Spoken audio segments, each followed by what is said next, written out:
വസ്ത്രം, ആണിന്റെ വസ്ത്രം പെണ്ണ് ധരിക്കുന്നതും പെണ്ണിന്റെ വസ്ത്രം ആണ് ധരിക്കുന്നതും നിരുത്സാഹപ്പെടുത്തണം.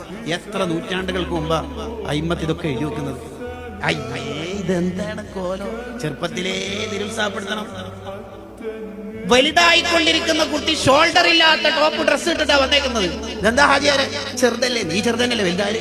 ഈ കുട്ടിക്ക് ഇത് മറക്കണ്ടാന്ന് ഇങ്ങനെ അറിയാതെ മനസ്സിൽ ഇങ്ങനെ വരും. അത് പറ്റൂല. ഗസാലി മാമ അവിടെ പറയുന്നുണ്ട്, ചെറുപ്പത്തിൽ തന്നെ ലജ്ജ എന്ന സ്വഭാവം പ്രോത്സാഹിപ്പിക്കണം കുട്ടികളിൽ. ഫാത്തിമ, എന്താ പാപ്പ, ഇതാ നിന്നെ പഠിപ്പിച്ച സാറ് ഉസ്താദ് വന്നിട്ടാ. അത് പണ്ട് 5ാം ക്ലാസ്സിലാ, ഇപ്പോൾ +2-ലെത്തി. ഇപ്പൊ അവളെ പുറത്തെടുക്കാനൊന്നും പറ്റൂല. അത് പണ്ട് 5ാം ക്ലാസ്സിൽ പഠിപ്പിച്ചതാ. അത് വെറും നാണാണ് ഉസ്താദ്, ആരും നിൽക്കൂല. അങ്ങനെയല്ല പറയേണ്ടത്. എന്റെ മോള് ചെറുപ്പത്തിലെ ഹയാ ഉള്ള മോളാ ഉസ്താദേ, ആരും നിൽക്കൂല സാറേ. അങ്ങനെയാണ്. ലജ്ജ കുട്ടികളിൽ ഉണ്ടെങ്കിൽ അത് അപ്രീഷിയേറ്റ് ചെയ്യണം. അൽഹംദുലില്ലാ. ഇനി അതിന്റെ ഓപ്പോസിറ്റ് കുട്ടികളിൽ കണ്ടാൽ, അങ്ങനെ ചില കുട്ടികളിൽ ഉണ്ടാവും. ഉദാഹരണത്തിന് 2ാം ക്ലാസ്സിൽ പഠിക്കുന്ന ചെറിയ മോന് ബാത്റൂം ഒന്ന് കുളിച്ചിട്ട് തോർത്തെടുക്കാതെ മുണ്ടെടുക്കാതെ ഇങ്ങനെ പോകും. കിച്ചന്റെ ബാത്റൂം എന്നാണ് മൂപ്പര് കുളിച്ചത്.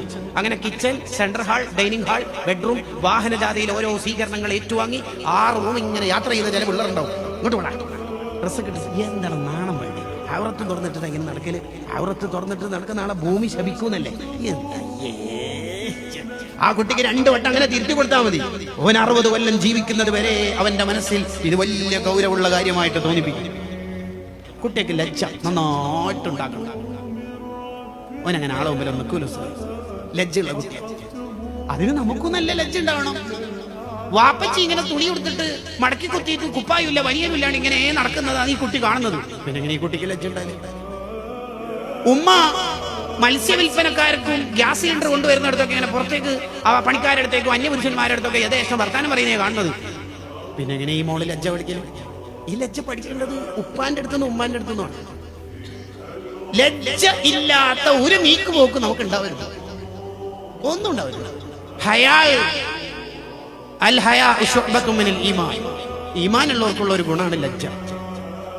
ലജ്ജയില്ലാത്ത വർത്താനം പറയുന്നവർക്ക് എന്തോ പരമ്പരയിൽ പ്രശ്നമുണ്ട് എന്നാണ് കിതാബുകളിൽ കാണാം. പരമ്പരയിൽ പ്രശ്നമുള്ളവർക്കാണ് പിടുത്തം വിട്ട നാവുണ്ടാവില്ല. ഞാൻ പിന്നെ എല്ലാം തുറന്നു പറയും ഉസ്താദേ.